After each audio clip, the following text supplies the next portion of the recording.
Hi. So, common problem, common solution.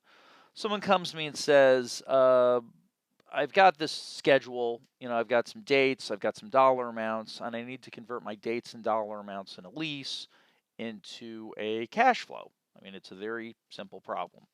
The easiest way I've found is this. You basically say, here are my dates. In this case, I have a year number, I have a rent amount.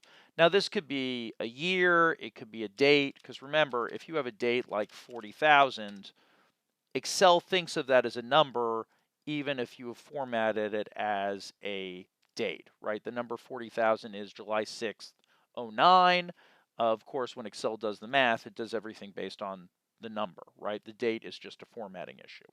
So anyway, whether or not this is a number or a date, it's all the same. You put in your numbers. Here's my schedule then, 0, 1, 2, 3, 4, 5, 6.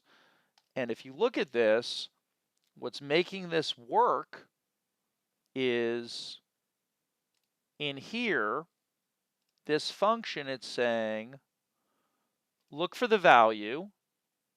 That's basically the year we're in this case, year 5. Look in the B area, that's where the years are. Return the value, which is the values, basically, the rents. But the thing that makes it work is the match mode -1. What does match mode -1 do? Well, basically, if you think about it, if you look for 5 in the red zone, it finds 5 and it returns the corresponding value in the purple zone. That part's easy. But if you look for 6, it doesn't see 6 in the red zone. Since I put in the match mode as -1, it says, if you look for 6 and you can't find 6, start looking down from 6. It can't find 6, but when it starts counting down from 6, it can find 5, right? So the point I'm making here is you basically put the start date of the new rent, you don't put the end date, right? So like in a lease, as you can see here, upper right-hand corner, you put the start and the end because that's the way lawyers like to write in a lease. This is when the rent starts, this is when the rent ends. But from Excel's point of view, Excel just wants to know when things change, right? So you say, here's the start of the new event, and then when each new event starts, by definition, the old one ended, and it just kind of keeps on trucking, right? So 6 rounds down to 5, which is why 5 and 6 have the same answer. 2 rounds down to 1, but then, when it gets to 3, it goes up again. This is XLOOKUP. And what I like about this is all sort of done in here. So like I could delete some of these cells. I could bring some of these cells back.